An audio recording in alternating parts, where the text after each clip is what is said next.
Pada kesempatan kali ini kita akan melanjutkan pembahasan dari Sahih Hadis Qudsi, dan kita akan membahas tentang hadis yang ke-22 tentang rahmat Allah Subhanahu wa taala mengalahkan murkanya.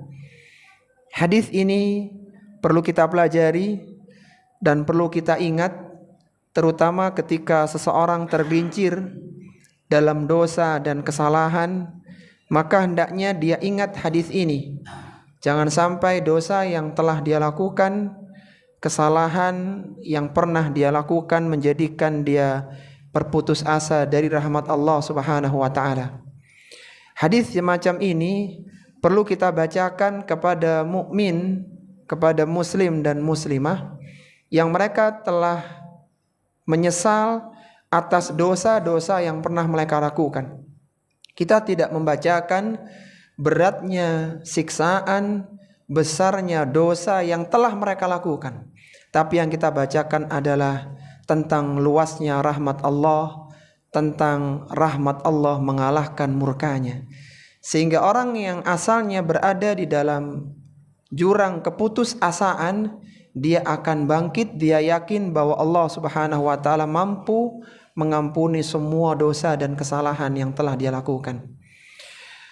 Diriwayatkan dari Abu Hurairah radhiyallahu taala anhu, Nabi sallallahu alaihi wasallam bersabda, "Lamma khalaqallahu al-khalqa kataba fi kitabihi wa huwa yaktubu ala nafsihi wa huwa wad'un indahu 'alal arsy, inna rahmati taghlibu ghadabi."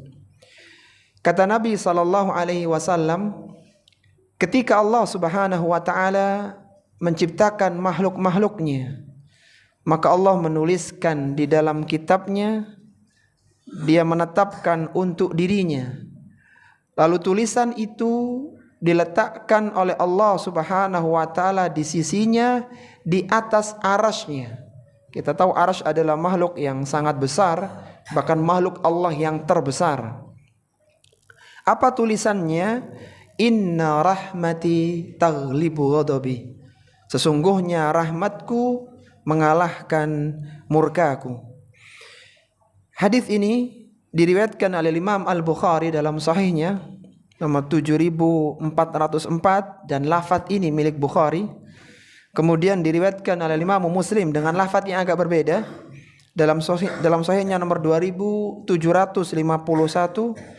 Al-Imam At-Tirmidzi dalam sunannya nomor 3543, dan Al-Imam Ibnu Majah dalam sunannya nomor 4295. Hadis ini adalah hadis yang jelas sahih ya, karena diriwayatkan oleh Imam Al-Bukhari dan Muslim, dan disahihkan pula oleh Syekh Al-Albani rahimahullahu taala dalam Sahih Ibnu Majah nomor 3467. Hadis yang tidak dipertanyakan lagi atas kesahihannya. Dan kita perlu tahu bahwa kejadian ini, penulisan ini terjadi sebelum makhluk itu melakukan dosa dan kesalahan. Baru Allah ciptakan makhluknya, Allah sudah membuat tulisan, Inna rahmati taghlibu ghadabi. Sesungguhnya rahmatku mengalahkan kemurkaanku. Makhluknya belum melakukan perbuatan, makhluk belum melakukan kesalahan, bahkan mereka belum melakukan dosa besar, itu Allah sudah mencanangkan, Inna rahmati taghlibu ghadabi. Sesungguhnya rahmatku mengalahkan kemurkaanku. Dari hadis yang mulia ini, para jamaah rahimani wa rahimakumullah, hadis yang seharusnya memberikan harapan kepada orang yang tergelincir dalam dosa dan kesalahan. Dari hadis yang mulia ini keluarlah 3 pelajaran penting yang bisa kita ambil di kesempatan kali ini. Pelajaran yang pertama menunjukkan bahwa Allah Subhanahu wa taala menulis suatu ketetapan untuk dirinya sendiri. Menunjukkan bahwa Allah Subhanahu wa taala menulis suatu ketetapan untuk dirinya sendiri. Menunjukkan bahwa Allah Subhanahu wa taala menulis satu ketetapan untuk dirinya sendiri. Sebagaimana disebutkan di awal hadis, lamma khalaqallahul khalqa, ketika Allah Subhanahu wa taala menciptakan makhluknya, kataba fi kitabihi wa huwa yaktubu ala nafsihi, Allah menuliskan di dalam kitabnya dan menetapkan untuk dirinya. Jadi Allah menulis untuk dirinya sendiri, untuk zat Allah Subhanahu wa taala yang maha agung lagi maha mulia. Dan penulisan itu terjadi sebelum Allah menciptakan makhluknya.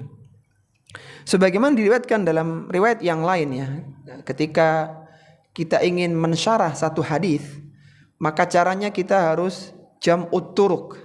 Kita harus mengumpulkan semua jalur-jalur periwayatan yang berkaitan dengan tema itu, sehingga hadis yang redaksinya ringkas akan dijelaskan dengan hadis yang redaksinya lebih panjang. Hadis yang redaksinya umum akan dirincikan dengan hadis yang lebih terperinci lagi. Dan itu metode syarah hadis dengan hadis. Ada lagi syarah hadis dengan Al-Quran, yaitu lafaz hadis yang umum dijelaskan di dalam Al-Quranul Karim.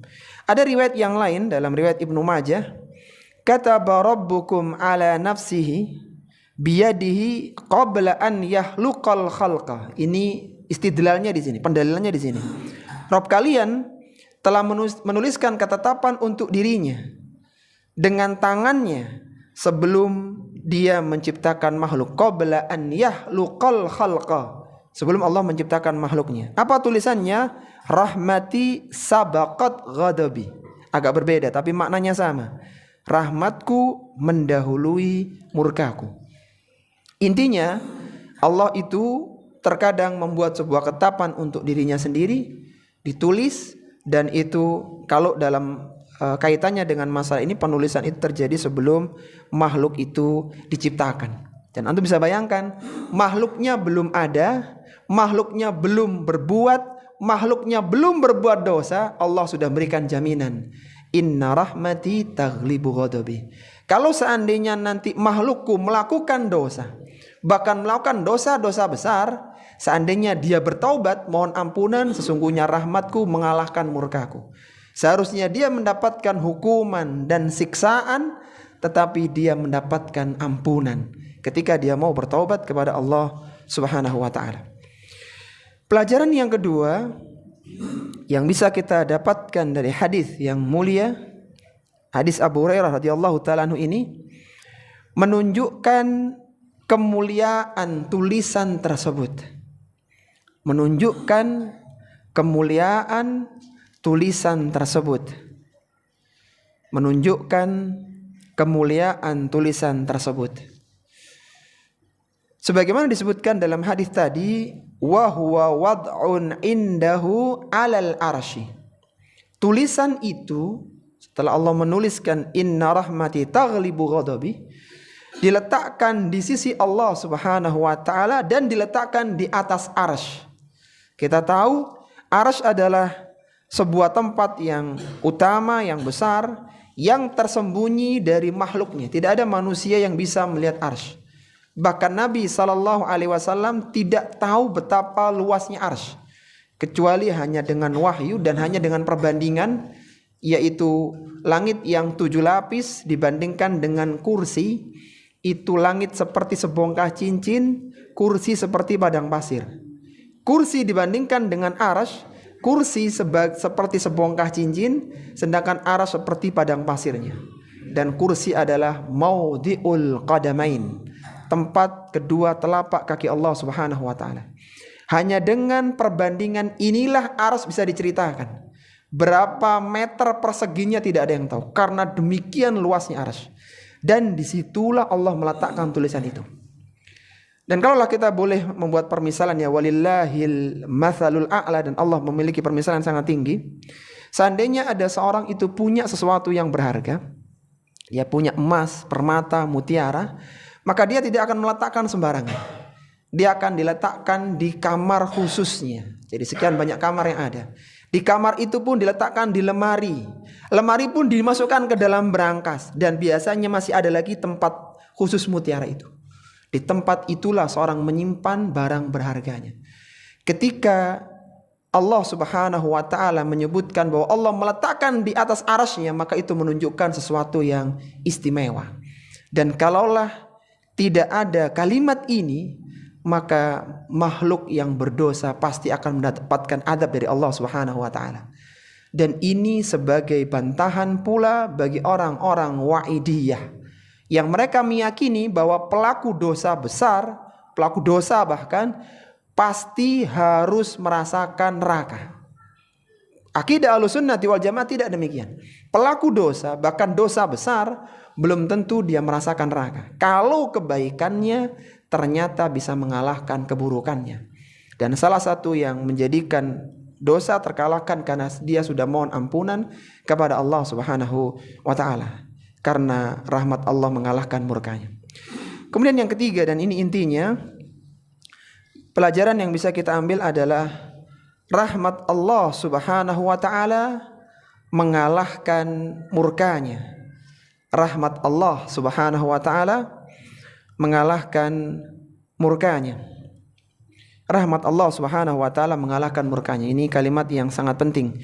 Sebagaimana disebutkan dalam akhir hadis tadi, inna rahmati taghlibu ghadabi. Sesungguhnya rahmatku mengalahkan kemurkaanku.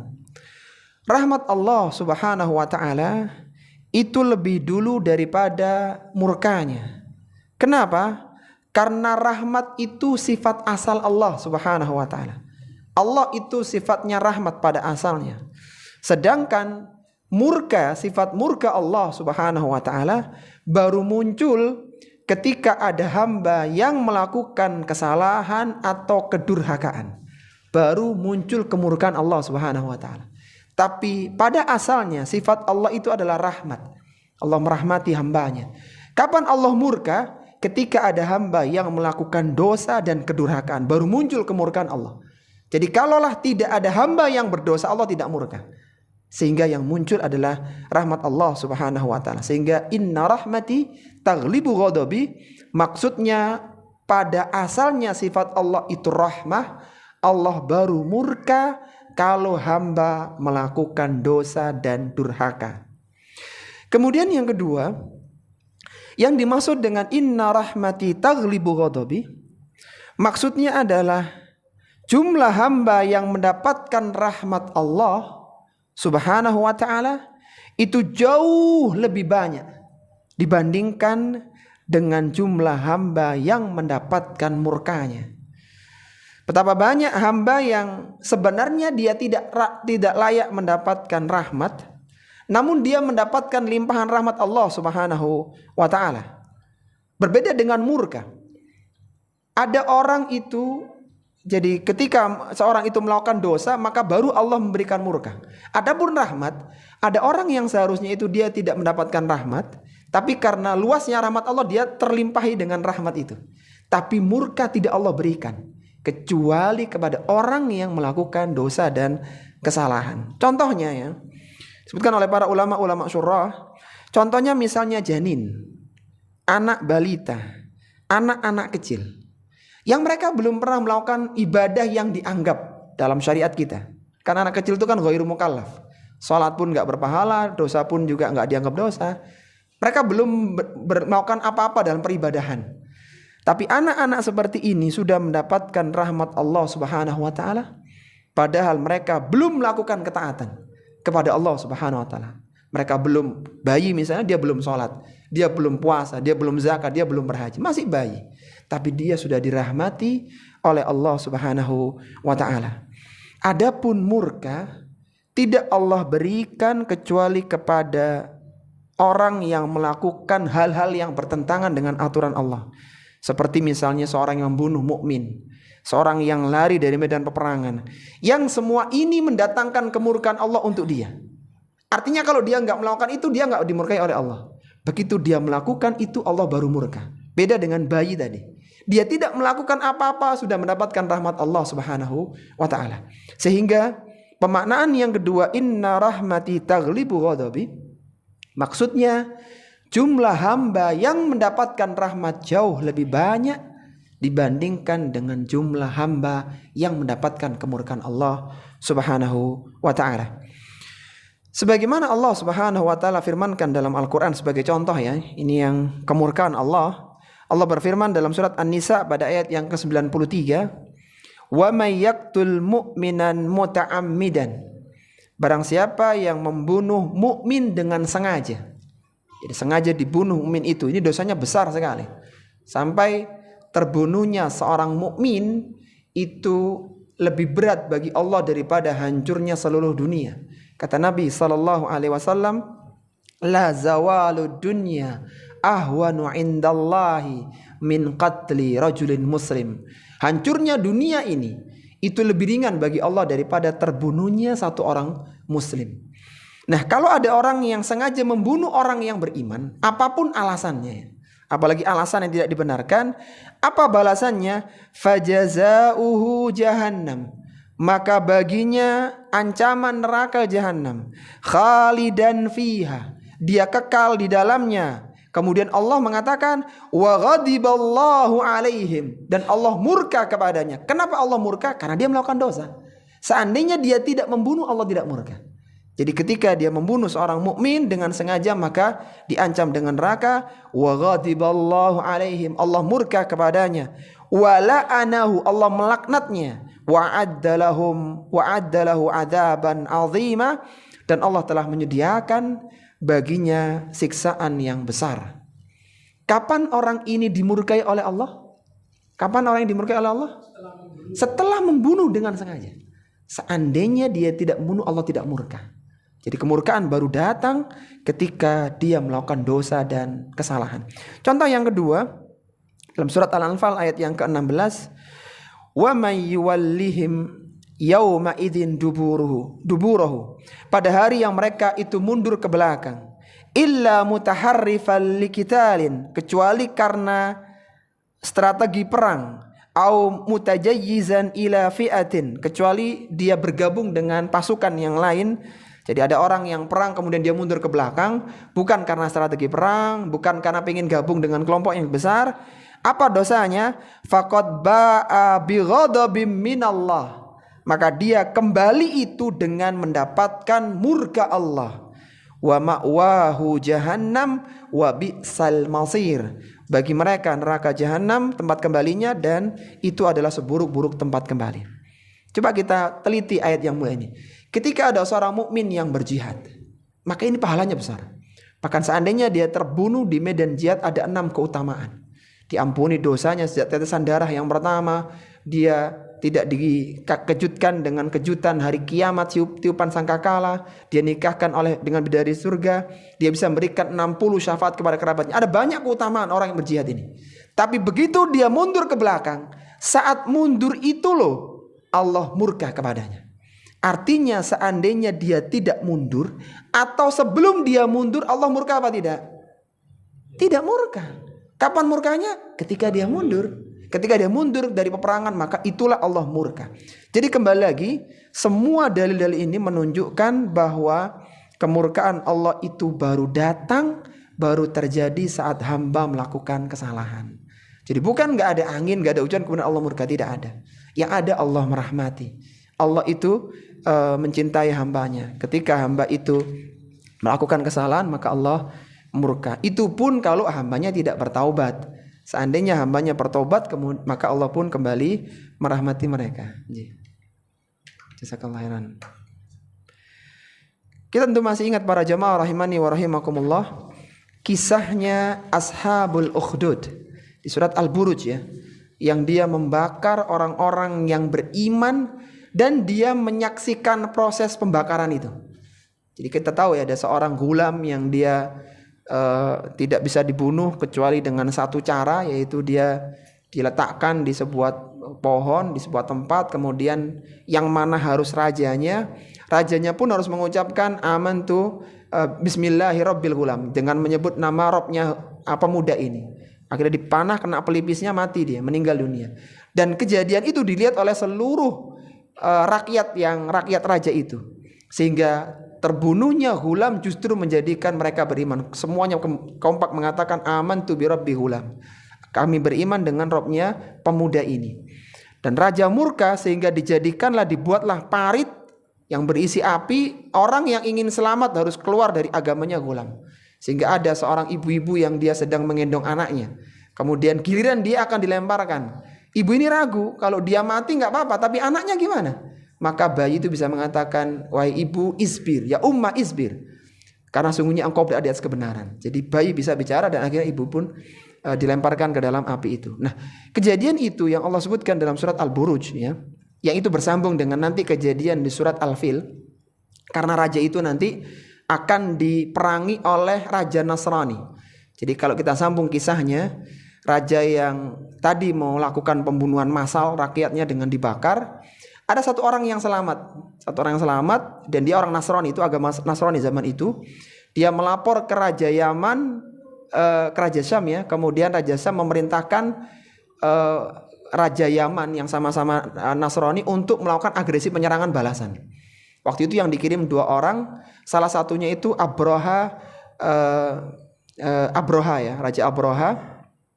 Ana lupa nama lengkapnya, Raja Abroha. Dan Abroha ini panglima perang.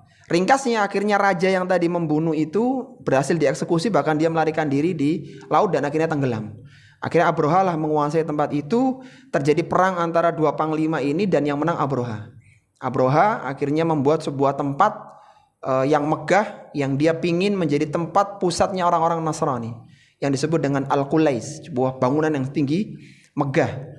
Orang-orang Arab waktu itu yang dengar, karena ada tempat tandingan Ka'bah mereka, maka ada satu orang yang mendatangi dan buang kotoran di Al-Qulais itu. Sehingga Abroha marah besar, dia berjanji untuk menghancurkan Ka'bah. Karena dianggap ada satu orang yang menodai tempat ibadah mereka. Sehingga terjadilah seperti yang Allah sebutkan di surat Al-Fil itu. Akhirnya Abroha pun mati, meleleh karena batu yang dijatuhkan oleh burung yang dari neraka. Taib, kembali ke kisah tadi ya, ke kisahnya raja yang membakar tadi. Allah sebutkan dalam surat Al-Buruj itu, disebutkan di sana bahwa wahwal ghafurul wadud. Yang menarik itu, Allah mengatakan wahwal ghafurul wadud.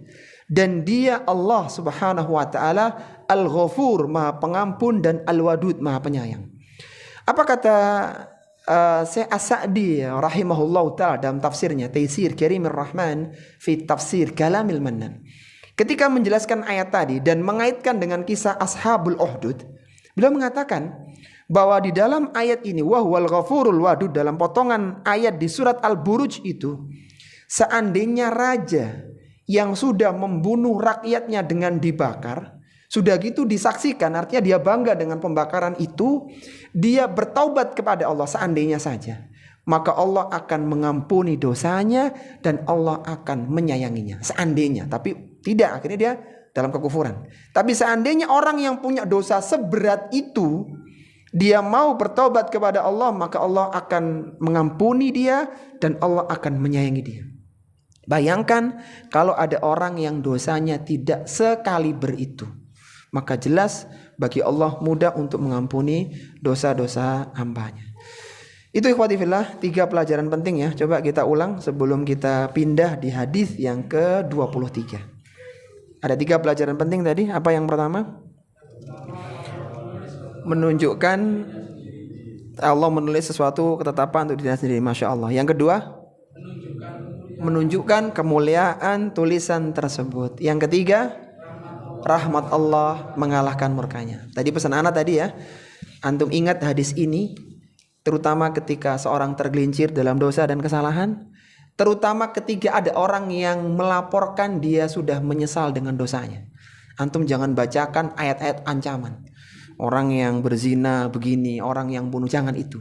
Tapi katakan, Allah berfirman dalam hadis qudsinya, inna rahmati taghlibu ghadabi. Agar terbangun dia, Masya Allah, dosaku tidak ada apa-apanya dengan rahmat Allah yang sangat luas.